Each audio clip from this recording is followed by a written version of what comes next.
Good evening, everyone, and welcome to this first of 3 live seminars on gender and Catholicism, brought to you by the smart people at Commonweal Magazine and the Center for Catholic Studies at Fairfield University. My name is Nancy Dalla. I'm the Director of Catholic Studies at Fairfield.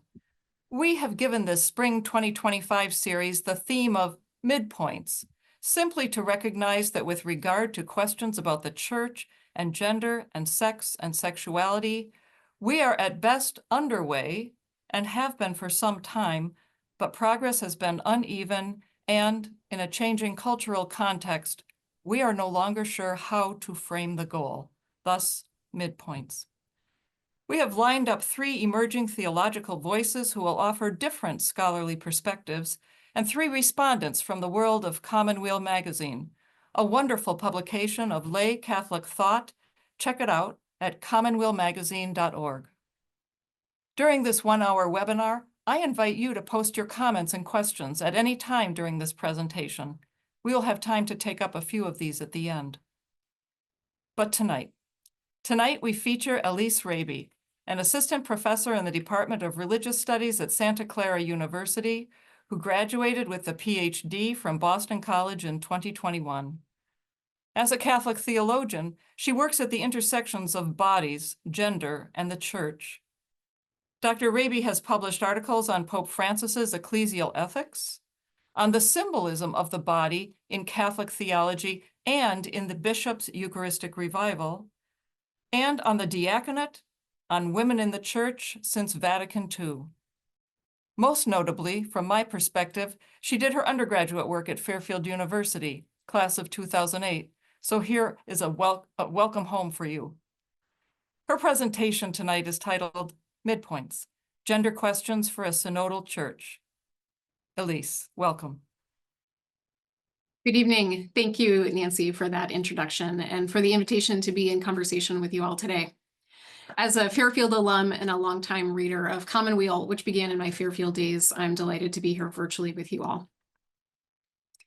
As Nancy just mentioned, the title Midpoints indicates that our progress on questions of gender is a bit up in the air. I found this term midpoint to be quite germane for my reflection on gender in the Synod, because a midpoint implies a starting point and an endpoint. And so it evokes for me the metaphor of a journey. And this is precisely what the term synodality evokes too. You may have heard that the Greek term synod means walking together or journeying together. This metaphor is particularly compelling for me because I do a lot of hiking and backpacking. And it reminded me of one encounter in particular that I had several years ago hiking in New Hampshire. I was maybe an hour or so into the day's 4-mile ascent. And as I made my way up the trail, I passed a mother and daughter on their way down. And the daughter was maybe 8 or so. And when she saw me huffing and puffing my way up, she said, "You're almost there." And I found that very encouraging, but also surprising. I remember thinking, wow, I must be making way better time than I thought. I'm really cruising. But about 10 minutes later, I came to a beautiful opening in the trail, a big slab of granite that opened out to magnificent views. And I realized that when that young hiker had said, "You're almost there," she must have thought that this was my destination, probably because this had been her destination. Alas, it was not. I still had miles to go. Now, whenever someone says on the trail, "You're almost there," I like to reply, "It depends where there is." I share this story because when it comes to gender and Catholicism, I'm fairly certain that we do not all have the same there in mind. And I dare not say we're almost there. We are called to become a more synodal church, to walk together, but we may have different ideas in mind of where we should be headed. Because of this ambiguity, I will not spend my time today talking about any particular reforms about women or gender or how to get there. Rather, I want to take a look at the synodal path behind us that we have just walked to see where we are right now and ask what resistance we might encounter in the next few steps on the path. So I will start my presentation with just a quick recap of the recent synod. And I will then identify 3 significant ways in which the synod's final document did and did not talk about gender broadly and women more specifically. I'll conclude with some of the challenges that I see ahead, these gender questions for a synodal church. So first, a quick recap. The Synod of Bishops was created by Pope Paul VI in 1965. It was meant to be a regular gathering of bishops from around the world to serve as an advisory body for the Pope. These would take place every few years and focus on a particular theme or region of the church. After the bishops gathered for a couple weeks, they would usually produce a final document, which is basically a recommendation to the Pope on that given theme. Now, the synod that just concluded in the fall was a 3-year process focused on synodality itself, on how to better walk together as a church for the sake of strengthening our communion, participation, and mission. Now, Pope Francis did a few things different structurally with this synod. First of all, he required extensive consultations with the whole people of God, that's you and me, prior to any meetings in Rome. You may have participated in a synodal listening session in your parish or your diocese. These listening sessions resulted in thousands of pages of summaries of what ordinary Catholics around the world had to say about the Church's mission and participatory structures. Second, this synod was designed to meet over 2 sessions in Rome, in October 2023 and October 2024, rather than just in one 3-week session. This allowed for greater trust building among synod delegates and much more time for theological reflection and ongoing listening. It also allowed for the creation of 10 study groups on specific issues that came up in the first session. These groups are working separately from the synod so that the synod itself could focus on broader issues of process, communion, and participation.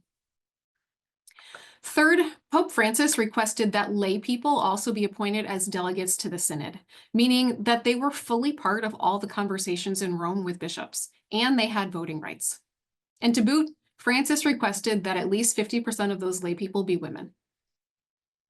So in short, the Synod on Synodality was the first synod in which lay people had a voice in the early stages of consultation, in which lay people had both voice and vote in Rome on the synod floor, and the first synod in which women were able to speak freely in a synod and to vote on the final document. It was the first time women were talking about women rather than men talking about women. So already something new is afoot regarding gender in the church and the processes of the synod alone. I mentioned that synods typically produce a final document as a recommendation to the Pope. And in the past, the Pope has used that document as a basis for writing his own separate, more authoritative document. But this time around, Pope Francis decided not to do that. Rather, he made it clear that the final document from this past October is the document from the synod. He put his full weight and support behind it. He will not issue a separate document. So now I'd like to consider that final document to see what it says, and perhaps more importantly, doesn't say about gender and about women in the church. I'll focus on 2 points more broadly about gender and 3 short points about women. And I have this slideshow here for you on the screen just to give you a track of where I am in this argument. So part 2, gender in the final document. There are 2 keys or phrases from the final document that I think are significant for thinking about gender in the church. Both of these do not speak about gender directly, but they still have significant implications for how the church navigates gender diversity, as I will explain. The first of these is this concept of differentiated co-responsibility, which is kind of a mouthful. This phrase appears 7 times in the final document, and it refers to the presence of many different ministries and ministers in the church, and it emphasizes their collaboration in mission and decision-making. I find that this phrase is significant for gender questions for 2 reasons. First is because it builds on, but is different from, the language of Vatican II in 2 ways. In the centuries before Vatican II, the church was thought of as, quote, an unequal society made up of 2 different classes of people. You had clergy who taught and governed, and the laity who learned and listened and obeyed. Vatican II in the 1960s moved beyond this by affirming that the whole people of God participate in the mission of the church. The texts often say that the laity cooperate with the hierarchy in their apostolic and missionary work. They collaborate with the pastors and teachers. However, in my view, the council's language of cooperation still suggests that the clergy are the main actors and the laity are the supporting cast, even if an important one. because the texts generally say that the laity cooperate with the clergy rather than the other way around. Now, the Synod document strikes a different note here. The language of differentiated co-responsibility keeps all the baptized as the subjects who are responsible for the church.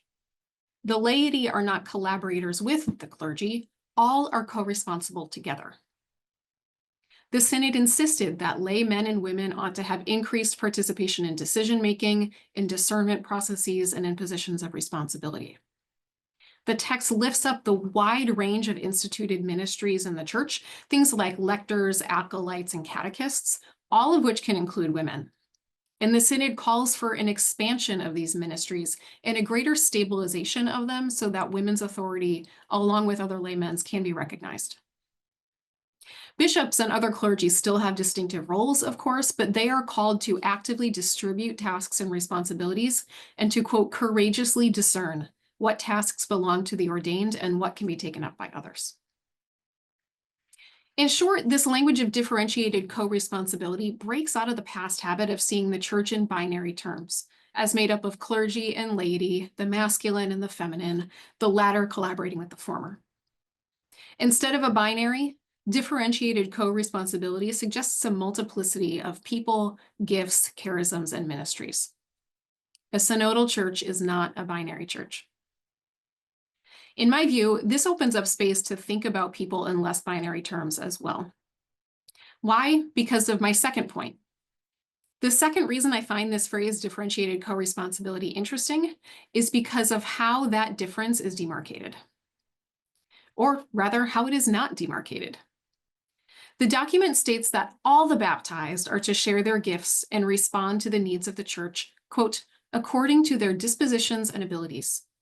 This demonstrates the freedom of the Spirit in bestowing God's gifts, end quote. Moreover, the text says that each member of the community must be respected, with value placed upon their gifts and abilities in light of the goal of shared decision-making, end quote. Note, it does not say that each baptized person responds to missionary needs according to their sex or gender. There's attention to the individual human person and their distinctive dispositions, abilities, gifts, and capacities, not their symbolic function or role. The Spirit of the living God does not dole out charisms based on sex or gender. The significance of this is best seen when it's contrasted with two other documents from Francis's papacy. The Synod on the Amazon in 2019 raised the question of allowing women to be deacons. The bishops in that region had asked for that. In his post-synodal document, Querida Amazonia, Francis implicitly addressed this question with the following statement, and this is a quote here. Women make their contribution to the church in a way that is properly theirs by making present the tender strength of Mary, the mother, end quote. Women are icons of Mary, rather than icons of Christ or Peter. And so rather than admitting women to ordained or sacramental ministry, the church must, quote, encourage the emergence of other forms of service and charisms that are proper to women and which better signify the roles that is theirs, end quote. This echoes what Francis wrote in Evangelii Gaudium at the outset of his papacy. There, he said that women contribute to church and society through, quote, their sensitivity, intuition, and other distinctive skill sets which they, more than men, tend to possess. I think, for example, of the special concern which women show to others, which finds a particular, even if not exclusive, expression in motherhood. The feminine genius is needed in all expressions in the life of society, end quote. So those two texts from Pope Francis rely on binary thinking and the gender complementarity of John Paul II. And that's the idea that men and women are equal in dignity, but are inherently different. And because of their biological sexual differences, they have different gifts, charisms, and roles within the church. And they have different symbolic functions too. Men symbolize Christ or Peter, women symbolize Mary. And so again, the Synod document moves beyond these binary categories in its language of differentiated co-responsibility and in its non-gendered approach to charism. It does not divide the church into strict categories of laity and clergy, the governed and the governing. It does not talk about roles and charisms that are proper to women or describe women as a class as having particular gifts. The church is not a binary structure with roles based on gender, but a collaborative network based on each person's distinctive relationship with Jesus of Nazareth and the Spirit of Christ. Multiplicity wins out over duality, and gender is less central to the church's mission. The second key for thinking about gender in the Synod document is the attention to the local context and culture and the lifting up of legitimate diversities in the church. Now, over the past decade of Francis's pontificate, he has been diversifying the College of Cardinals and Rome's curial staff to reflect the diversity of the global church. He has tried to build this diversity into the Synod process as well, through the listening sessions in the early stages to his hand selection of delegates from all corners of the globe and walks of life. He wanted the Synod gathering to hear many diverse voices among the people of God and to allow the church in one place to hear the wisdom and challenges of the church in another place. One result of this in the final document is an emphasis on the local church and its context and its culture. The church has different missionary priorities and challenges in different areas of the world. And the people of God have different gifts in different places. The document wants to avoid reducing the message of salvation to a single understanding of the life of the church and of the theological, liturgical, pastoral, and disciplinary forms it takes.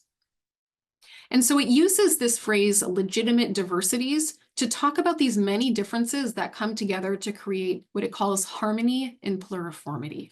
It doesn't just say unity, it says harmony in pluriformity. Now, again, this is not about gender specifically, but I think it's possible to think about gender as matters of culture rather than as a matter of unchanging natural law.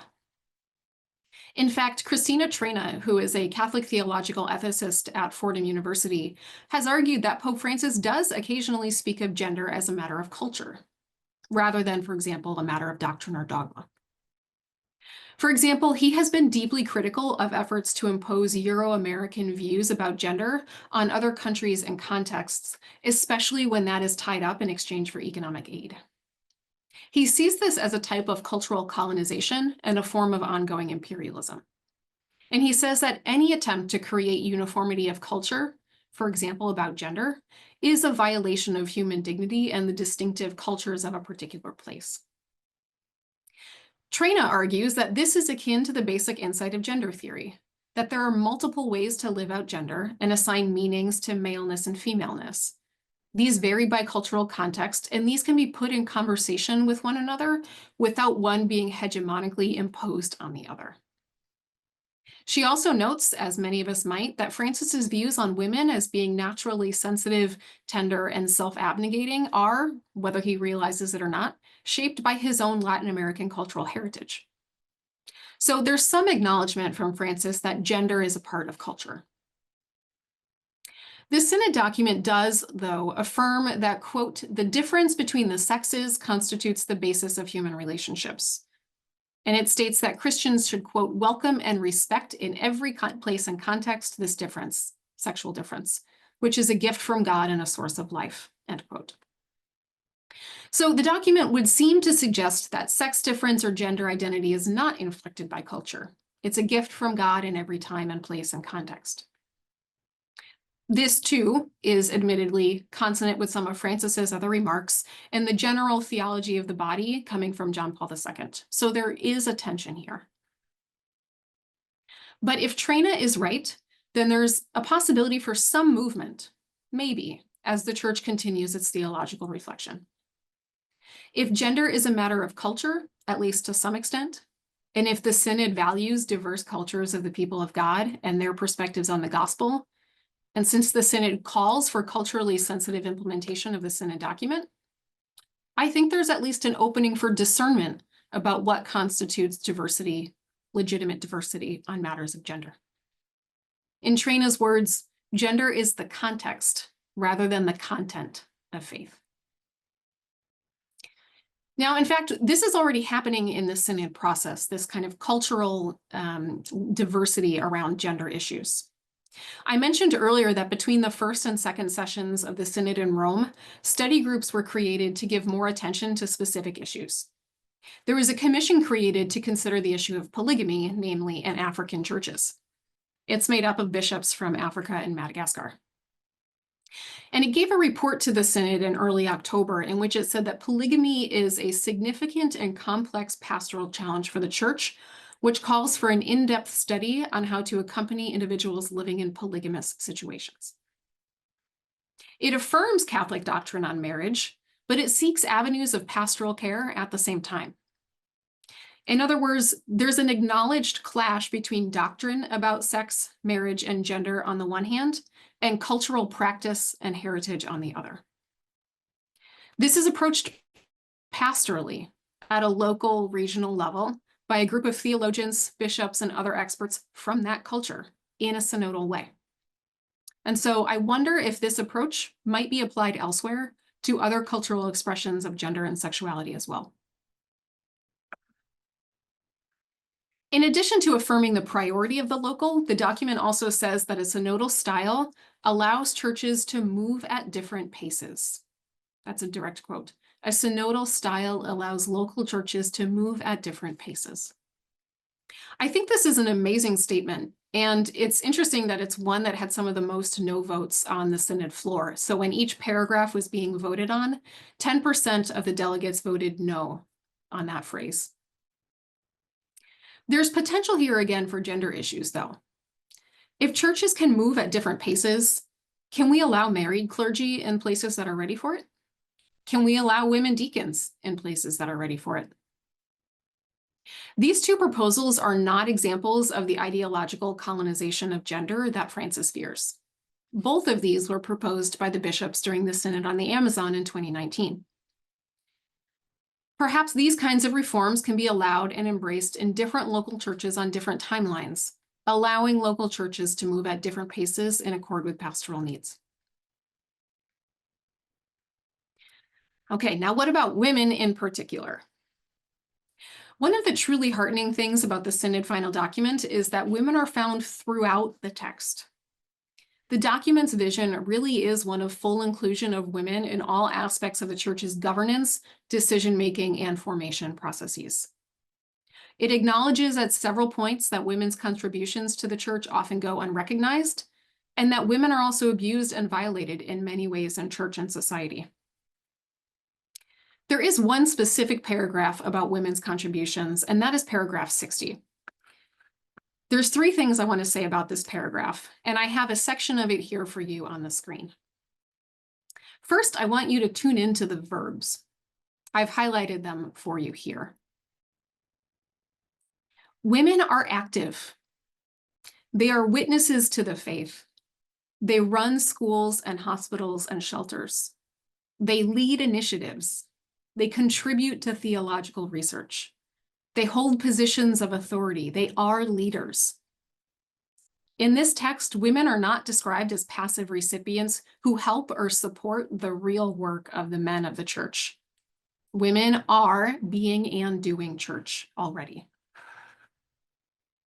This is echoed elsewhere in the final document too. Mary Magdalene is described as driven by love and commissioned by Christ. And Mary of Nazareth, as a model of the Church, they say that she listens, prays, meditates, dialogues, accompanies, discerns, decides, and acts. That's all in one sentence. A woman decides and acts, and that is the model of the Church. In another small point about language in this final document, men is also never used in the universal normative sense to stand for all people. The text always says men and women when talking about the people of God. Now, perhaps this is alienating for some who might see themselves as outside the gender binary, but this is an advance beyond Vatican II, for example, for sure. The official translations on the Vatican website of those texts still use the universal men. So, hey, this synod knows that women exist, and I think that's not nothing. Now, second, the concrete asks in paragraph 60 are amazing. The synod calls for scripture stories about women to find adequate space inside liturgical lectionaries. We need to hear more stories about women at Mass. It calls for more attention to the language and images used in preaching, teaching, catechesis, and church documents. It suggests using more of the work of women saints, theologians, and mystics in those contexts. So in other words, everyone needs to hear these stories and learn from these women, not just women's Bible study groups or feminist theology classes. This paragraph 60, also calls for the full implementation of all the opportunities for women already available in canon law. And so even if the conversation about the diaconate for women is stagnant at the moment, there's a clear mandate to make better use of what we already have. The third thing that I want to say about this paragraph is simply that this is what can happen when we have women active in a synod, on drafting commissions, and as voting members of the assembly. Women are not spoken of as symbols or described in flowery language or put on a pedestal. Women are people, just like men. They are historical actors and they are agents of the church. Okay, so those are some of the places where I find hope for more expansive conversations about gender and women in the church. But as we continue on the synodal path, I see at least 3 challenges and concerns on this front as well. First of all, I think there's a real risk of backsliding into the kind of feminine genius approach and a doubling down on gender complementarity. That's where the momentum of the last 60 years has been. The framework of gender complementarity, though, makes it impossible to see queer, trans, and non-binary Catholics or to affirm their gifts to the church. And if you want to hear more about this, I would say tune in to Dr. Breon Jacobs in this series on March 26th. I have suggested that there is a real advance in the Synod document about charism or gifts and gender, and about women's contributions to the church. And I believe that this was the case because actual women were in the room for discussion, drafting, and voting. But this will not always be the case. Church teaching is most often not formed in a synodal way. Francis's cardinal advisors are obviously all men. The bishops are obviously all men. We don't yet have synodal structures to assist bishops in their teaching office, or even effective structures for facilitating dialogue between bishops and theologians. Without that, I think we will simply see more condemnations of gender ideology with little effort to understand the diverse perspectives on gender alive today. And this language of gender ideology is being picked up in US politics, and I think we cannot overlook or ignore the impact of that. Now, point in fact about the possible resistance and backslide, in that paragraph that we just saw, paragraph 60, that was the paragraph that received the most no votes on the Synod floor. When that paragraph came up for votes, 72% of the delegates voted in favor of it, but 28% voted to reject it. These are fragile advances. My second and related concern, I think there's a risk of tokenization. It was huge that women were delegates with voting rights at the Synod. This was historic. But they still made up only about 14% of the voting members at the Synod. I fear that curial officials and others will ask us to be content with a few women in leadership positions in Rome. We have Sister Natalie Beccart as the Undersecretary to the Synod of Bishops, and now Sister Simona Brambilla as the first woman to ever head a Vatican dicastery. We had excellent women theologians involved throughout the various stages of the Synod. Shouldn't we be happy with this? This risk of tokenization applies to LGBTQ Catholics as well, of course. There's a risk that 1 or 2 meetings between Francis and trans Catholics may be seen as good enough. Now, combining these 2 concerns, I fear that also that the women selected for these positions of governance, whether at a universal level in Rome or in a local diocesan level, will be limited to women religious or to women who take on the feminine genius view, the idea that women have distinctive gifts because of their biological difference. I fear that those selected for those positions will be people who will not challenge their bishop to consider new perspectives or call church teaching on gender into question.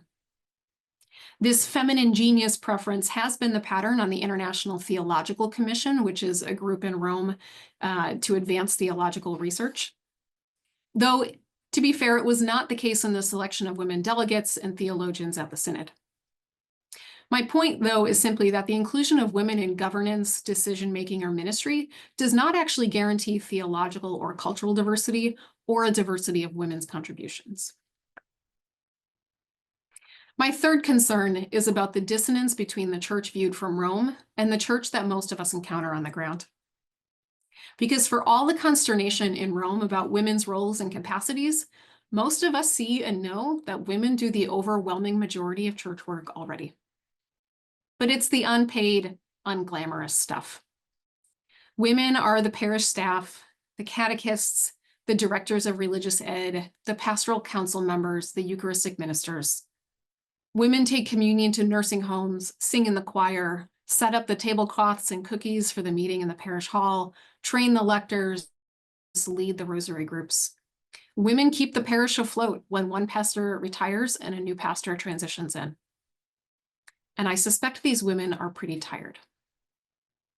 The conversation in Rome is about positions of ministry, governance, and decision-making for women, and I think those are enormously important conversations, and those reforms must move forward. At the same time, I worry we will end up overtaxing women even more. In a broader social context, for example, in the United States, where childcare costs as much as a mortgage, where paid family leave is nearly non-existent, where women work full-time jobs and still work the second shift at home doing the majority of housework and childcare, how much more can we really ask of women? So here's my wild suggestion on that front. If we want to see women in positions of governance, ministry, and decision-making in the church at all levels, then lay men, actually, will need to step up, at home and in church. But step up to the small stuff.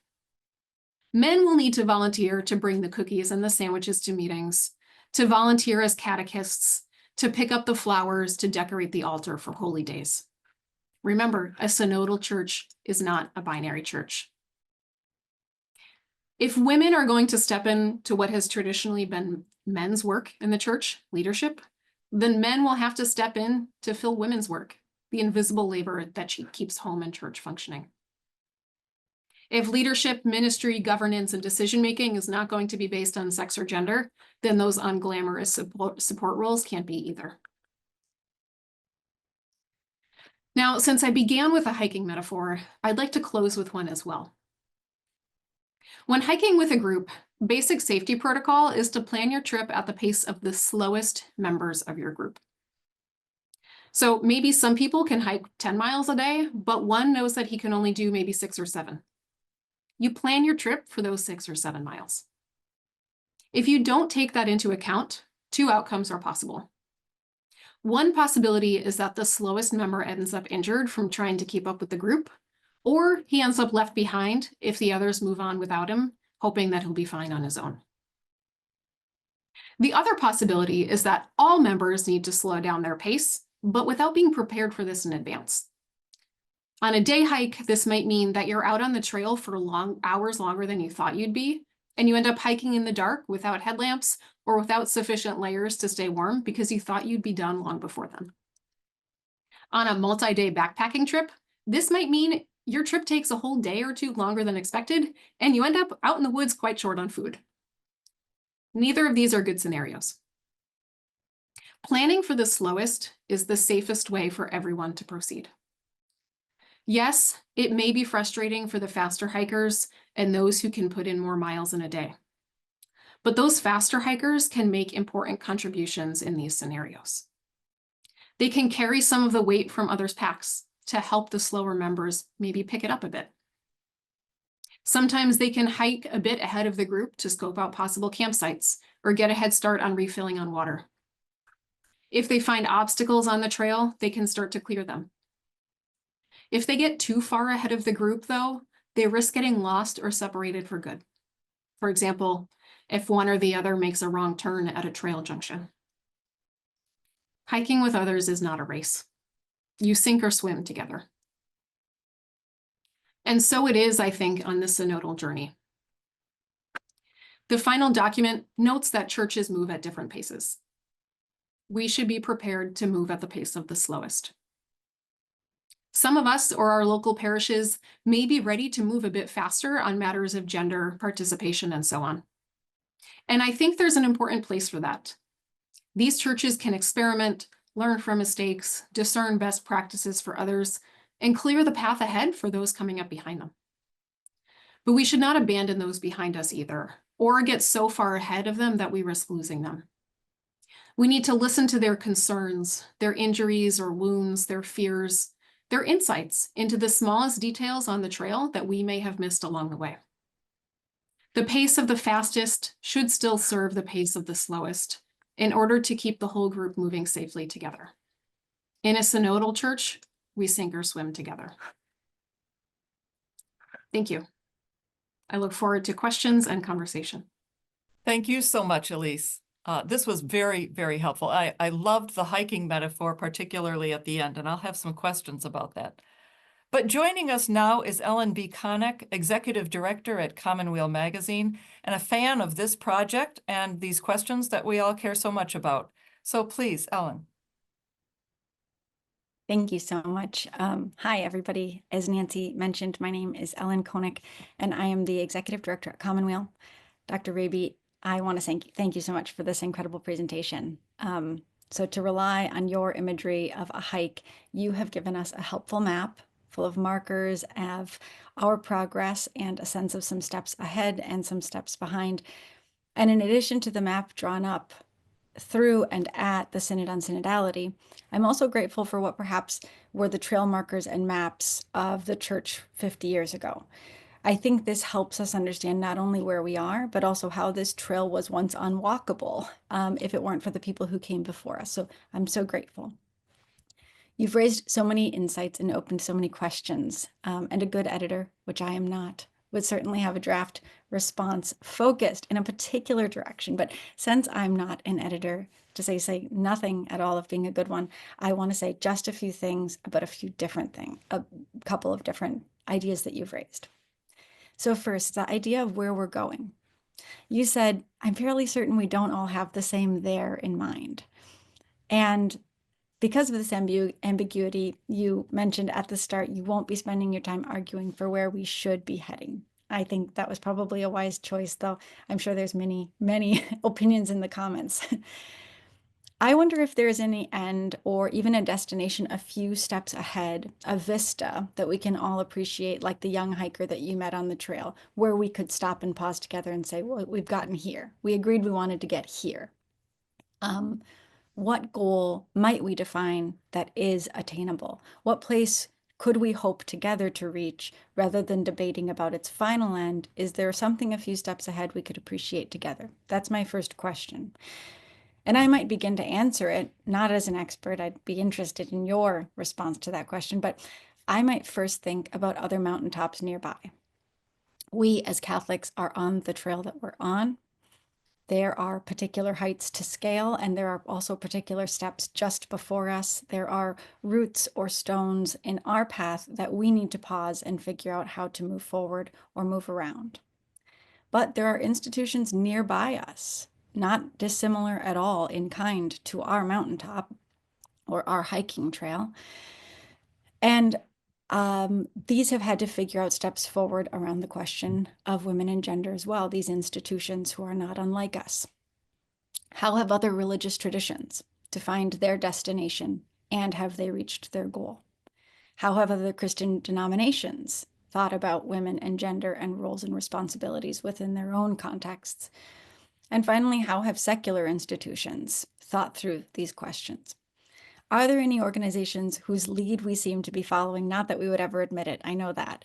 But are there any institutions that we're a few steps behind? And if so, how can that help us define where we might be heading if we are indeed heading in a similar direction? The second item that I want to comment on is the idea of differentiated co-responsibility and Elyse's wild idea, quote, of asking laymen to step up in new ways. I love this idea. I want to draw a brief comparison to another mountaintop, asking questions about women and gender at the moment. So the idea of differentiated co-responsibility sounded very hopeful to me in the Synod documents and in your presentation as well when I first heard it. And your remarks make sense of that hope. They confirm that hope. Indeed, I do think that it is a sign of movement where there was none before. But I worry that women and men will, lo and behold, discern charisms that functionally uphold the idea of binary and symbolic gifts that are rooted in gender, that that's the way discernment will turn out, even when discernment might be open to more of a multiplicity and rather than a binary. Not only because we're socialized in this way, we grow up seeing the roles we think we can play, and that helps define what we think is possible for ourselves, but also because there's already ecclesial structures designed for men to have particular callings and women to have other callings. And this reminds me of a mountaintop not far from ours that I think is worth a comparison. And that mountaintop is parenting and domestic responsibility. Now, you'll have to forgive me because I have a kindergartner who has both strep throat and the flu right now. So parenting's on the mind. There's no escaping it. But in popular parlance these days, parents often discuss something called, quote unquote, the mental load. And this is an experience that the primary parent has, which could be either parent. The primary parent has, who not only handles many chores and duties related to childcare and household maintenance, whether or not they also work full-time, often they do, but also manages, in addition to that, the list of things that ought to be done, including the tasks eventually handled by the other parent. So they not only handle the majority of tasks, but also handle the list of tasks that need to be delegated to the other parent or to the children. So even when chores are technically split evenly, the load of managing chores still falls to one adult or the other. You perhaps will not be surprised to learn that it is often and primarily the woman in male and female relationships who plays this role. And this is what I worry about eventually and possibly happening in the church, that women, eager for additional roles and responsibilities and for a greater voice, will say yes to more work, and in the effort to do more, will reduce themselves to a calling that amounts only to uncredited and unglamorous work, whether or not they had a different calling. Now, let me be clear. I am okay without glamour. I am happy to change diapers and to sweep floors. There's nothing undignified in these acts. In fact, this is good and holy work. But is it work that inherently belongs to women? Or is it work that women do because women have discerned the need and thus decided to meet it? Aware of the need, they move forward meeting it. So here's my question. How can we make sure that men are also called to sweep floors? That men hear the Holy Spirit's prompt to attend to the unglamorous as often as women seem to hear that call? And although I've just barely scratched the surface responding to your many, many wise remarks, I'm grateful to offer these few short thoughts and grateful for the conversation that's going to follow. Thanks. Thank you. Thank you so much, Ellen. Dr. Raby, do you want to take a swing at any of those? And if you could solve them, that would be great. I have my pen is poised. I will work on getting men to sweep floors. I'll take the first two questions first. I love that you're framing these still in this ongoing metaphor of hiking. In terms of the kind of what's the next destination? What's the next vista to pause at, catch our breath, regroup? The Synod final document, when it was released, Pope Francis said, begin implementing this now. We don't need to wait for anything, just go for it. So I think that the next step is to start building more of those on the ground, local, parish, diocesan level synodal structures, or even in Catholic nonprofits, and to make sure that a diversity of voices are in those rooms. So whether it's kind of running a diocesan synod for the first time, or creating some sort of consultative body to the bishop on a particular topic. I think if we can get more women, more LGBTQ Catholics, more young people that are marginalized in other ways, I think if we can at least get more people in those spaces, we're not talking about ordination, we're not talking about women in ministry, but that's a next first step where the document says these should be happening. We should have more women in in formation programs for themselves, but also we should have more women teaching in theologians for seminarians. So these are some really concrete, practical things that I think would be easy to move forward on without necessarily leaving anyone behind. In terms of mountaintops nearby, I thought a lot about how Pope Francis has insisted that a synodal church is an ecumenical church.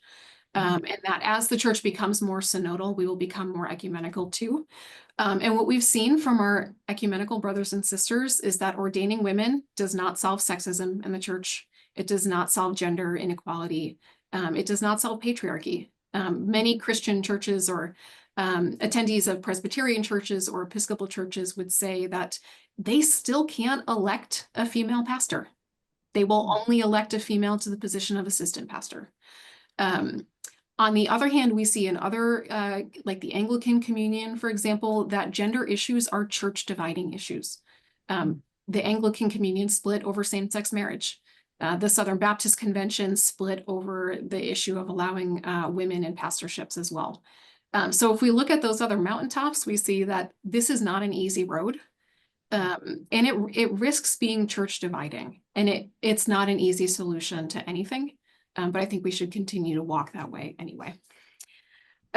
Finally, I agree exactly with your diagnosis. I was thinking about the mental load when I was thinking about all the women that keep my own parish running and keep their families running and kind of make all the ships stay afloat. I think you're exactly right that we risk, like, structures are going to funnel people into specific roles. I'm interested in resisting that. I don't have a solution for a structural level, except maybe funding more women to do MDiv programs. But if we can address that perhaps on an individual basis. So at my parish, for example, I have found, the family with a couple kids, and I will go up to the 7-year-old daughter and say, you would make a great altar server. Because the boy probably already knows that he's expected to become an altar server, but the daughter might not know that. When I was home for Christmas, I told the young female altar server at my parents' parish, I went up to her after Mass and said, you did a great job. You would make a great priest someday. Just to kind of say, like, start to imagine yourself in this role. I've been telling women in my own parish, you would make a great deacon. And they're like, I don't know what a deacon is. I'm like, it's you're doing it. And so I think if there are ways in which we can encourage other women and say, hey, actually, I know you're bringing the cookies and the sandwiches, but you also did an amazing job running that meeting and organizing this whole event, kind of showing women where their gifts are. And then maybe telling the men, hey, sweep the floors, take out the trash after the parish hall. That's not a structural big picture answer, but it's one way that I see to move forward. Thank you so much for that. That's wonderful. I have some questions from our question box, and here's a question that could have a very long answer, and so I'm going to encourage you to give a somewhat more proximate answer, and that's just, what changed leading up to the synod that led to women being included and heard? I'm thinking of Francis, I'm thinking, his experience at the Amazon Synod, but also the fact that the Amazon Synod was very much coherent with the rest of his service in the church. So this is a story he knew. What do you think changed to make this intervention possible? Can we learn anything? That's a great question. I think the Amazon Synod is certainly one thing. Because women were involved in that, because they are the catechists, they're running the communities on the ground. And so I think he and perhaps other bishops had the opportunity to witness that like when you bring lay people into conversation with bishops, maybe fruitful things can happen. The Synod on Young People, which I believe was 2018, 2019, was another place where consultative procedures were experimented with. It was a kind of a clunky rollout, but there was at least attempt to hear from young people around the world before holding a Synod on Young People. So in my view, this didn't come out of nowhere. There were small steps earlier on. The women who were involved in big ways in the Synod on Synodality, like Sister Natalie Beckhart, she had been involved in the Synod on Young People. These are people that have decades of experience kind of organizing national or regional church movements of some kind.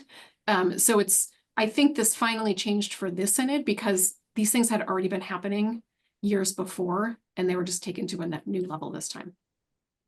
That seems good. It might be a model for something. Mhm. Now, going back to something that caught my eye and has caught several of our questioners as well. You mentioned that the synodal style will allow churches to move at different paces. Yes. But then the question is, what does ready for it mean? And what does it mean when a church seems to move sinfully slowly? I mean, do we ever say this kind of cuts against the hiking model a little bit?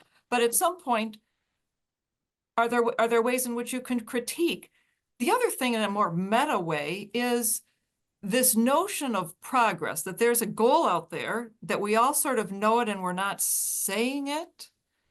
I think either should be kind of said or needs to be thought through, which is part of why I have this midpoints image for our consideration. You know, we keep thinking of, are you moving? Are you ready for it? As if mature churches would do X, Y, Z. Mhm. That you can hear that could be kind of problematic. Do you have any thoughts about that? Yeah, I think my answer to what does it mean to be ready for it, my answer is, well, I can give you an example of what I think it doesn't mean. Okay. And I'm thinking about, it was a press release or a report that Cardinal Fernandez put out. He's the head of the dicastery for the doctrine of the faith, which is responsible for that study group that I mentioned. There are 10 study groups that came out of the first session. One of those study groups is taking up the question of women deacons. It has suffered from a pretty significant lack of transparency. The synod delegates were pretty critical of that, so some changes were made. But within the last maybe 2 months or so, Cardinal Fernandez said that the church is not yet ready for a positive decision on women deacons. It's not ready. And when I heard that, I thought, well, who does he think the church is? Because the synod in the Amazon region seems to be ready for it. I think a lot of churches in the United States would be ready for it. And so I think he meant that Rome is not ready for it, or bishops kind of more broadly understood.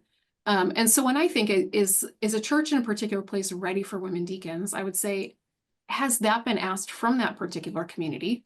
Are there women who are willing to say, yes, I have already received that formation, or I would like to receive that formation. Let me have a run at it.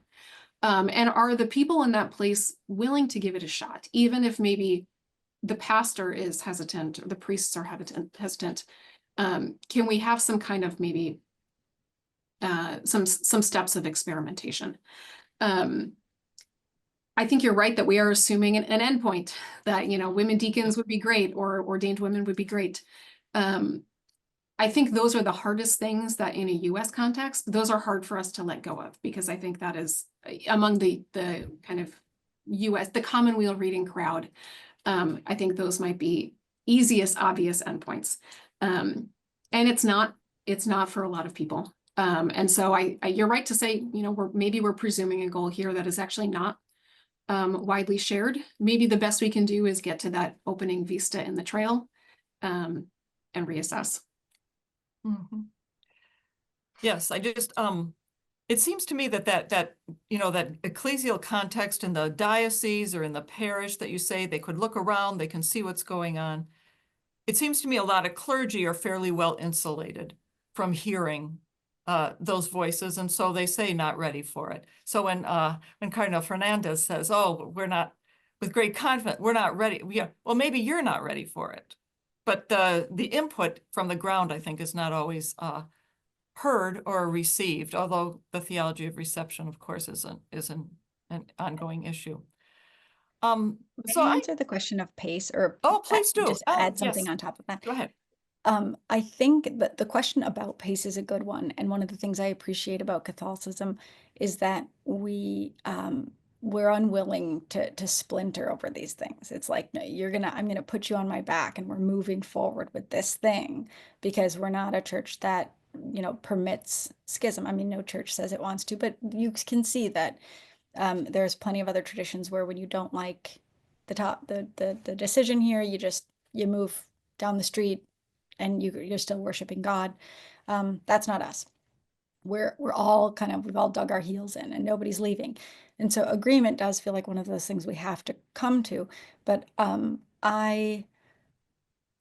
I think that when it comes to the question of pace, especially somebody else in the comments had raised the issue of it becoming a justice concern, the slow pace of some being a sort of a tool of injustice.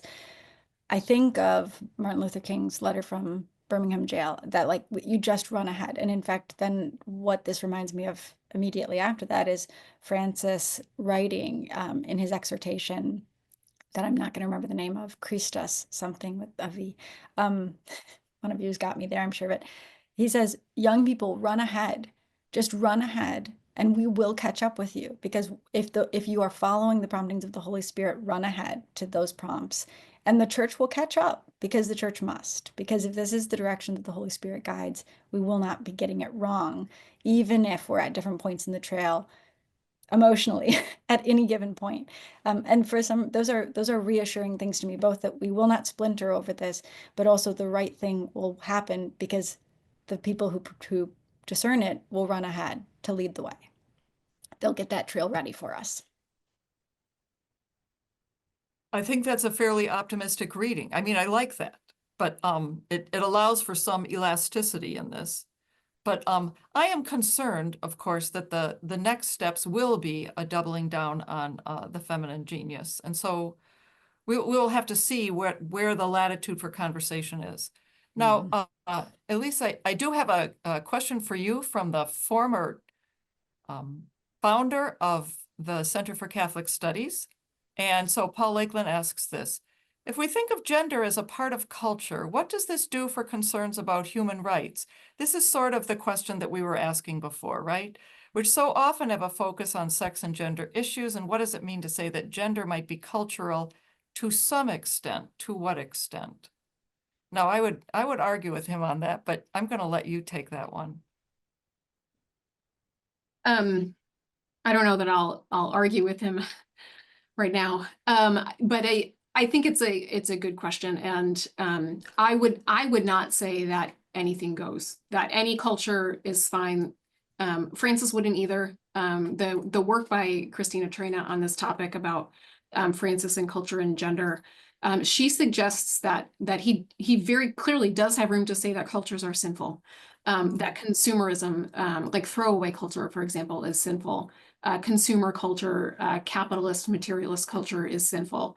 And so for her, it's, where do gender conversations, if they are intertwined with the throwaway culture and materialism, that kind of, maybe that would be an example of, no, this is a sinful expression of culture.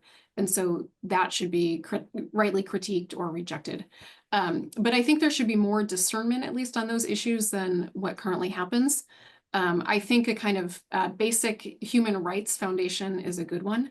I think if the church could at least say, you know, in terms of gender diversity, can we at least meet like the UN human rights document basic bar around the world for, you know, some kind of basic barometer of human flourishing. So I'm not going to say anything goes, but I think there needs to at least be more attention to cultural diversity historically and in the present about issues of gender than we at least currently see in church conversations. That seems fair. Thank you so much for that. What do you, in terms of the characteristics of the next pontificate, what do you imagine happening, given that these questions are not going to go away, but that they have become fairly complicated? And in fact, we talk about churches going at different speeds. You've talked about the critique of the West. The Western church and the churches of the rest of the world are not in balance. And in many ways, this is a problem for the way in which we articulate questions about gender, and then some very basic questions about justice.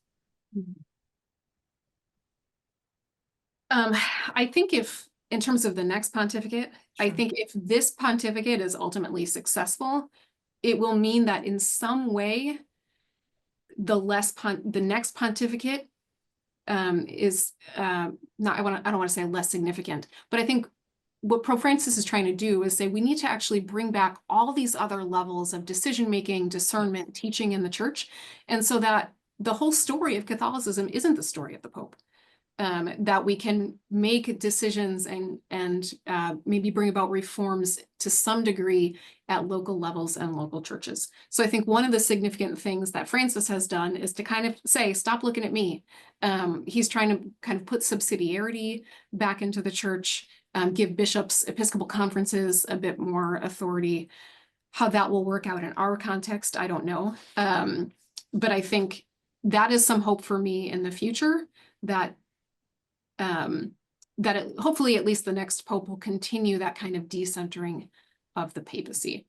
I think that would be a positive move. And it reminds me that, Ellen, when you said, there, in terms of the mental load, someone is both doing all the tasks and delegating all the other tasks, that like the planning to the strategizing, that I think is the role of the bishops. Is to do that mental load of saying, here's what I have to do, here's all the other things that I don't have to do. That lay people are better at, that they should do, that I don't have to take over. So I think, the bishops should carry more of that mental load, and see how that goes. Get more men to sweep the church floors. Absolutely. And I totally agree. Francis is asking the bishops to take the lead on this, and particularly on the point that you made about differentiated co-responsibility, because that does act powerfully against sort of a binary notion, which is sort of lurking behind all of these power differentials. I thought that was very helpful.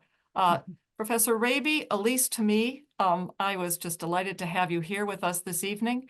Thank you so much for joining us tonight. We are now out of time. Our next webinar will be on February 26th. We will feature Professor Cristina Ledo Gomez. She will be speaking on Midpoints from the perspective of mothers, mothering, and maternity. Please register for that webinar as well at fairfield.edu/cs. Thank you, Professor Raby, one more time. Thank you so much to Ellen Koneck for joining us and kicking off this conversation. And from Fairfield University and the Center for Catholic Studies, good night.